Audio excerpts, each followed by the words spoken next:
1절 말씀 보면은 아하와로 흐르는 강가에서 3일 동안 머물렀다 하는 말씀이 있습니다. 아하와의 3일. 오늘 우리들에게 좀 의미가 있는 그러한 말씀입니다. 7장 9절 말씀에 보면은 바벨론에서 예루살렘으로 오는 길이 넉 달 걸렸다. 넉 달 걸렸다라고 말합니다. 이제 오늘 15절에 보면은 아하와로 흐르는 강에서 바벨론에서 출발한 지 한 9일에서 10일 정도 되는 그러한 기간에 아하와로 흐르는 강가에 머물게 됩니다. 거기에서 3일을 멈추죠. 앞으로 얼마나 가야 되는지 그때야 뭐 정확한 그 시간적인 데이터가 있는 것도 아니고 어떻게 가야 되는지 뭐 암담한 그러한 상황에서 약 7,000명의 그러한 사람들을 이끌고 이동해야 되는 그 중차대한 책임 그 앞에서 이 3일간의 시간은 아마 어떤 사람은 왜 이렇게 안 가? 어떤 사람은 뭐 하는 거야? 궁금한 사람도 많고 의심하는 사람도 많고 길을 잃은 거 아니야? 그렇지만은 그들을 책임지고 인도해야 되는 이 에스라에게 이 3일은 너무나 중요한 시간입니다.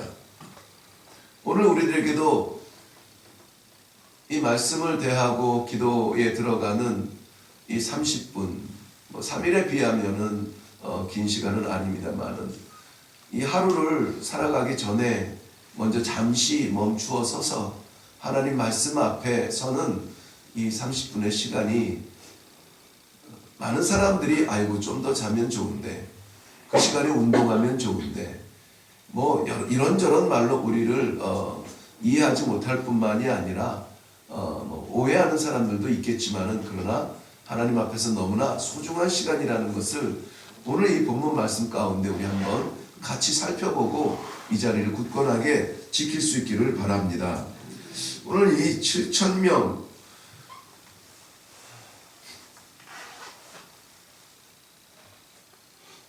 그저 가는 대로 닥치는 대로 자 내일이면 또 날이 열리겠지 열리는 대로 가고 뭐 저곳은 높으니까는 낮은 대로 가지 편한 대로 가고 이것은 여정이 아니라 방황이 되죠.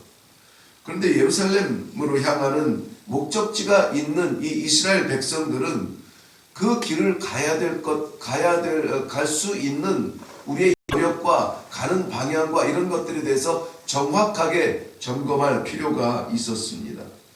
지난 3일 동안에 7,000명 대이동 해본 적 없는 이러한 이동을 해봤는데 과연 우리는 잘 왔는지 지나온 발자취에 후회는 없는지 잘못한 것은 없는지 돌아볼 수 있는 그러한 시간이 필요하다는 것이죠. 오늘 저는 말씀의 그 제목을 아하와의 3일이라고 정했습니다. 오늘 이 새벽에 우리의 그 30분 채 안 되는 말씀의 시간과도 같습니다. 그곳에서 에스라가 한 일은 그래서 내가 무리를 이끌었다 할 때 내가라는 이 사람은 에스라를 이야기하는데 에스라는 거기에서 한 일이 무엇이냐면은 살펴본 거예요. 살펴보고 그리고 발견하게 되는 겁니다. 그가 살펴보고 나서 발견한 것은 무엇이냐면은 저희들 가운데 레위인이 없더라. 레위인이 없더라. 레위인은 하나님 앞에 드릴 제사를 위해서 특별히 구별된 사람들입니다. 심지어 이 구별됨은 이스라엘 백성들이 약속의 땅 가나안으로 들어갈 때에 가나안 땅에 저들에게 허락하신 분깃도 없이 오직 예배만 섬길 수 있도록 예배만 섬기도록 명령받은 자들입니다. 그렇다면 레위인이 없다는 것은 예배의 허점이 생겼다는 것이죠. 지금 이스라엘 백성들은 오랜 타양 생활, 타향살이, 그것도 이 포로로서의 타향살이 70년을 끝내고 하나님의 허락으로 예루살렘으로 돌아가는 길입니다. 무엇을 챙기고 갈까요?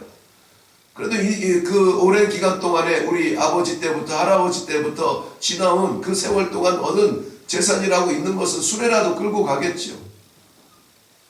많은 것을 챙길 수가 있을 겁니다. 감춰놓은 재산도 좀 가져가야 되겠고 이것저것 챙겨가야 될 겁니다. 자, 드디어 고향 예루살렘으로 우리 돌아가게 되었다. 사람들이 분주한 그 마음 가운데 오늘 에스라는 레위인이 없다는 것을 발견하는 거죠. 레위인이 없다. 하나님께 드릴 제사를 섬길 레위인이 없다는 것은 하나님께 드릴 제사가 온전하게 드려질 수 없다라는 것을 의미해요. 많은 것을 인생을 위해서 준비하고 많은 것을 쌓아왔으나 그러나 하나님 아버지 앞에 예배 드릴 수 없다.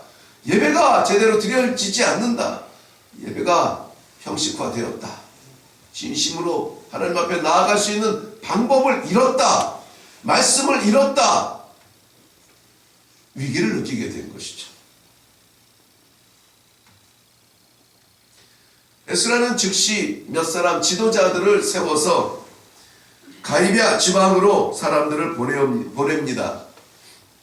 문제를 발견하고 무언가 우리 신앙생활 가운데 고향으로 돌아가는 길 가운데 하나님 앞에 서는 그 길 가운데 무언가 빠뜨린 것이 있다라면 대책을 강구해야죠. 어제와 같은 오늘 하루가 아니라 정말 오늘 하루만이라도, 아니 오늘 하루 허락한 이 날은 기어코라도 내가 하나님의 자녀답게 성도답게 하나님께서 기뻐하시는 그 길을 인생의 70년 80년 가운데 잊혀지지 않는 성도의 하루가 되리라 다짐하고 작정하려면 대책을 세워야죠. 지도자들을 보내어서 레위인들을 40명 데려올 수가 있었습니다. 뿐만이 아니라 이 레위인들의 제사를 돕고 성전 봉사를 위해서 구별된 르디님 사람들 220명을 더 데리고 오게 됩니다. 뭐가 부족한지를 알고 깨닫고 보완하게 됩니다. 이 학자다운 신중함이 있죠. 오늘 이 아침은 저희들에게 그런 시간이 되기를 바랍니다.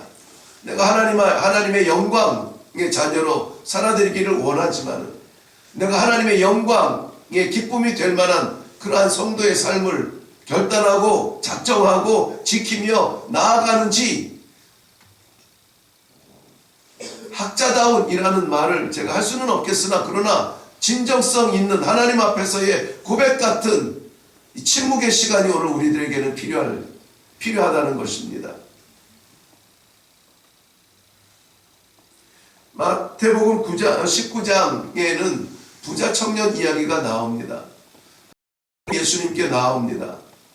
무엇을 하여야 영생을 얻으리까? 영생을 얻으리까?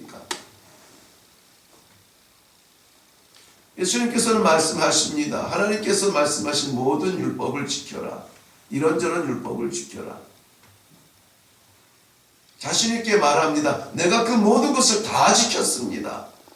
모든 것을 다 지켰습니다. 참 이러한 젊은이들은 모든 것을 다 갖췄죠. 재산도 많습니다. 율법적으로도 흠이 없습니다. 완전해 보이는 이 젊은이. 근데 예수님이 말씀하십니다. 내 재산을 팔아서 가난한 자에게 나누어 주어라. 고민하면서 침묵으로 돌아갑니다. 그 말을 따르기가 너무나 힘들었죠.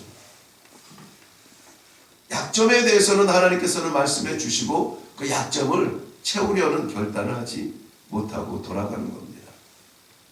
우리는 이 돌아간 청년, 부자 청년, 완전해 보이는 그 청년을 자랑스러워하지 않습니다. 보완하려고 하는 결단이 없었기 때문입니다. 우리는 어쩌면 이 부자 청년보다 약점이 많습니다. 그래서 하나님께서 말씀 가운데, 하나님께서 기도 가운데 저희들에게 약점을 보완해 주시기를 원합니다. 결단해야 됩니다. 일일삼성이라 하루에 3번 자기를 돌아보면 실수하지 않는다는 말이 있습니다. 그런데 오늘 이 아침에 하나님 앞에서 우리가 한번 잠시 인생의 길에 멈춰 서서 어디로 가야 될지, 무엇을 해야 될지 하나님의 뜻을 물어본다면 아하와의 이 3일보다 더 의미 있는 소중한 그런 시간이 될 것입니다. 오늘 기도 가운데 말씀을 생각하시며 우리 삶을 돌아보고 신앙을 돌아보고 우리의 부족함을 찾아보고 하나님께서 우리에게 허락하신 이 하루를 어떻게 살아야 될지 야고보서에서 1장에서 약속하여 주신 대로 후회 주시고 꾸짖지 아니하시는 하나님께 구하여 얻고 돌아가시는 귀한 아침 되시기를 주님의 이름으로 축원합니다. 아멘. 기도하겠습니다.